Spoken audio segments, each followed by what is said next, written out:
know? All right, so you know what? We're talking a little bit about the potential strategy right here, and I got to say, I see Roberto going headfirst at Vagner Rocha because both Cody Steele and Pedro Mourinho, they were very cagey in engaging with Vagner in that initial regulation period, and it cost them. That's right. I got to agree with you. Right. I think you got to go at Vagner. Right. I think right now he had a long match before. You need to go at him.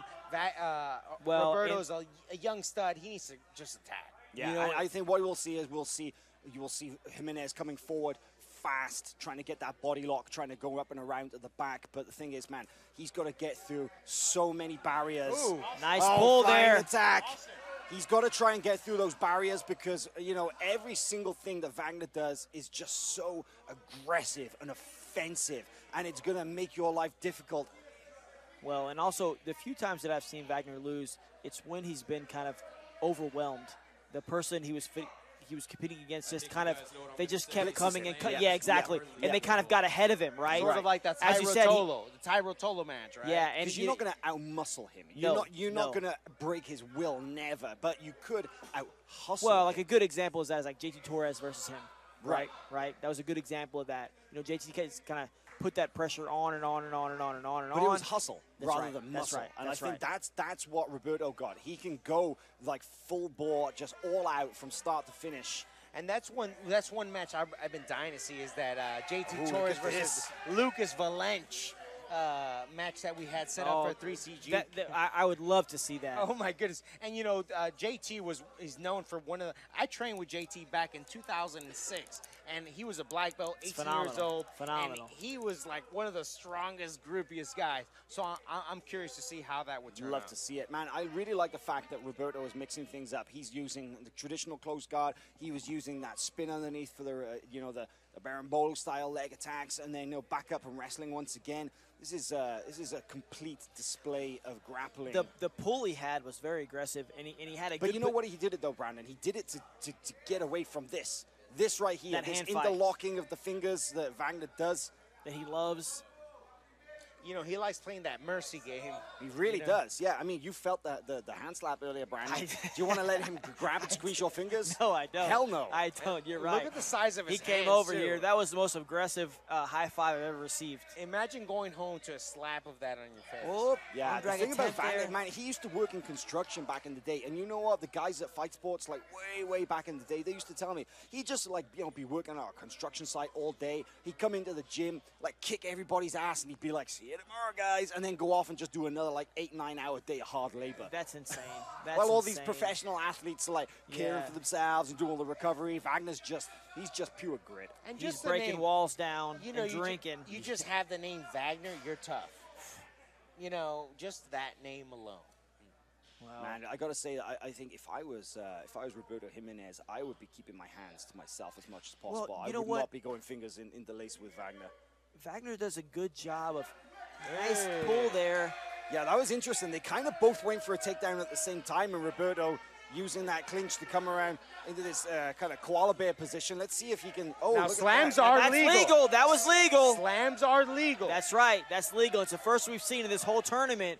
And, you know, I think that's one thing we've gotten away from, the slams. You know, I think when someone pulls guard, you immediately go for the Look, slam. if it's legal, that's a legit option, 100%. And you know what? If this is keeping it real, you can kind of Vagner Holt should be the one to do it. But look at this. But look, that double underhook. He's got that Hickson Gracie. That's what he did to Tyro Tolo in his first match. Roberto coming around to the back like that. That's right. That's right. He likes that double underhook. Ooh, Vagner going for his own footlock there. Looked like Jiménez had control, but then Vagner switched it on him.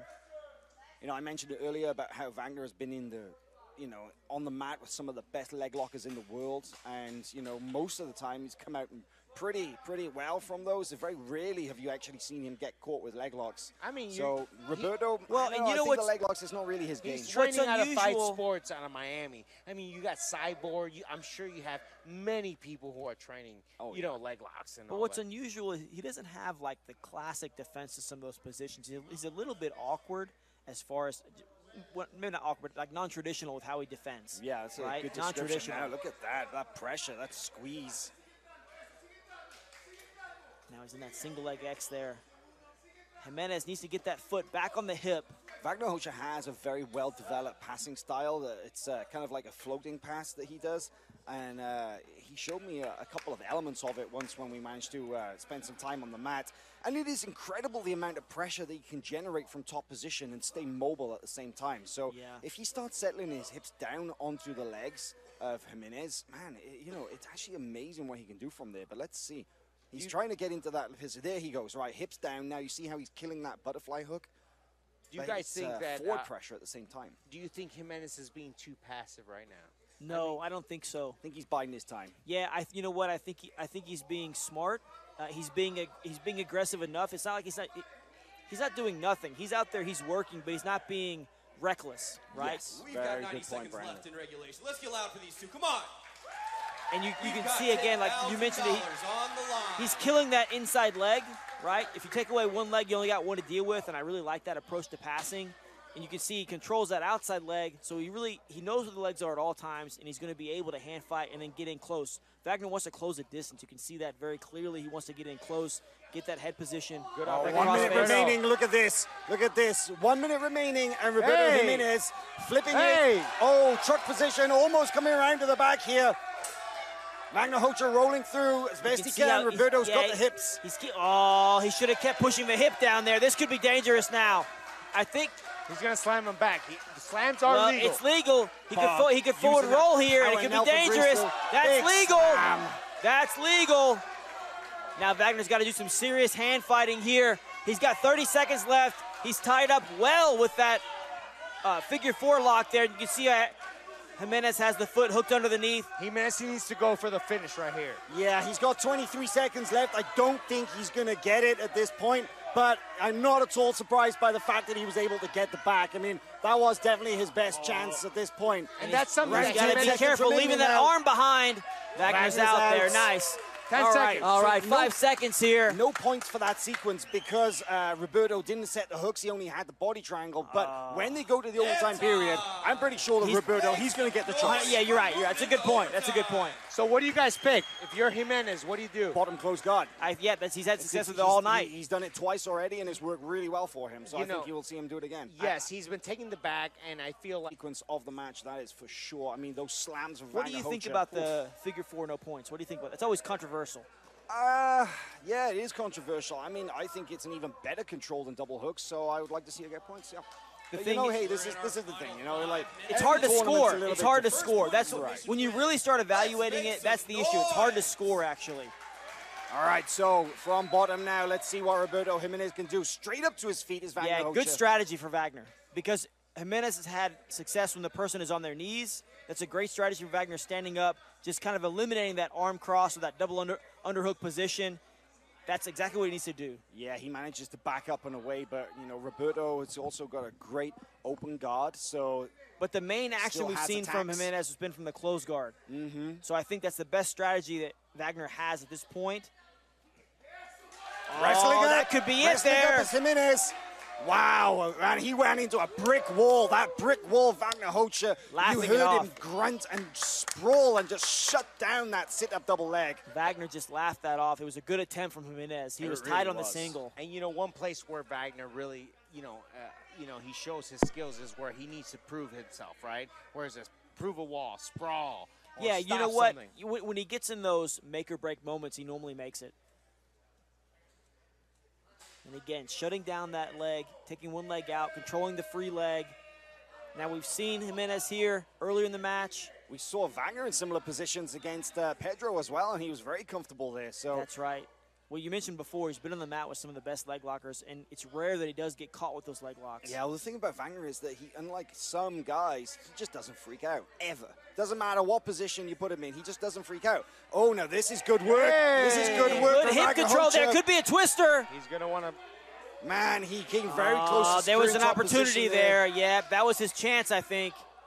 I don't know if we'll see that again in the match. That guard. I thought he was going to look for maybe a Kimura trap as well. Actually, I saw Twister there. Yeah, lots of options. Possibly Twister rolling over to take the bag, right? That is the Twister, Professor. But I'm just trying to break I don't think the Vagner would want to give Roberto that space because, you can flip it, and Roberto was very close to Well, I mean, he did get the back earlier using a kind of a similar motion. You're right. That's a good point. You want to go head-to-head with Roberto in that position? Probably not.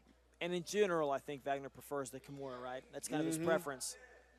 Yeah, I mean, he loves getting the back, but how he gets there is a very different question. And you can kind of tell when Vagner grabs the grip, he's not going to let go. Like, his grips are super strong. Yes, they are. He's very controlling. And, you know, the way he plays this kind of half guard position is very similar to how he plays on his feet. A lot of that same sort of interlaced fingers, hand fight, head control, slapping. It's very similar to how he plays on his feet there. I like how he just steps out of that position. Kawatera footlock here, kind of the De La Riva outside footlock. A lot of times it puts more pressure on the knee than the foot. Yeah, Vagner just slid his foot out, but look at this. And he did enough pressure just to move Vagner away, right? Just to watch out for that. All right, so Roberto's got just over 2 minutes left from which to score from bottom position. Vagner is going to have to pass to score points, and I'm not sure which is the most difficult right here, because Wagner's posture and base so good, and Roberto's guard so tricky. Yeah, that foot on the hip there really causing problems. Yeah, Wagner's going to take that foot off. You know what's unusual is Wagner's not necessarily short. He's maybe a little bit tall, but he does good at just pulling his legs out as if he was kind of more short in stature. Kind of Augusto Mendez is really good at just kind of taking his leg out. You know, his torso is so long. His arms are ridiculous. Yeah, but, you know, Vagner Rocha, he's not necessarily short, but he takes his leg out of those leg-lock positions. Oh, look at this. Look at this. You see that wrist lock? That wrist lock, there it is. He held Roberto's hands and forced him into that interlocking position, and then was, like, trying to work that wrist lock from top half guard. Oh, big pass attempt there from Vagner. Beautiful backstep pass attempt from that kind of half guard position. Yeah, that was smooth. You know what's great? The size of these guys and the way they're moving. It's like it's the perfect combination of strength and athleticism. It's that sweet spot of kind of, you know, in terms of like body size, body weight, power to weight ratio that just delivers amazing matches. They have all the strength and all the speed as well. So we got just less than 1 minute, 54 seconds remaining on the clock. Who's going to get busy? Because Vagner, he's looked at the guard pass a couple times. He's come pretty close. Yeah. And I'd like to see Roberto now really turn up the heat and go after some sweeps from bottom because, well, if it goes to a decision, who knows? Well, and we have to remember the decision, as per the rules, should be judged on just the overtime. Just the overtime. Right? So all that back stuff that doesn't matter. Roberto had earlier, not supposed to matter. Throw it away. But you know, it should be like that. But is it? Is it? Well, that's always the question, right? That's as the rules are written. We'll see. It's like saying if your girlfriend left you and you get back with her, do you forget about the past? Last 10 seconds. No, here we go. Vagner into this knee shield position. Roberto coming up late for a trying to reversal, but the mat's so slippy. Coming in for that takedown. Time runs out. I give it to Jiménez. Going to go to a decision. I think Jiménez did more work. I think Jiménez takes it. That's what I think. Well, Vagner is the one with his hands in the air. Roberto just absolutely poker face, not giving anything away. I think he went for more submissions and sweeps in the overtime. Very close. So listening. Hard to call. Let's see what the official judges have to say right now. Listening to the officiating team, I believe it's Jiménez. Don't give it away. There it is. Well, it's Roberto Jiménez. It was close, but I think it's a good decision.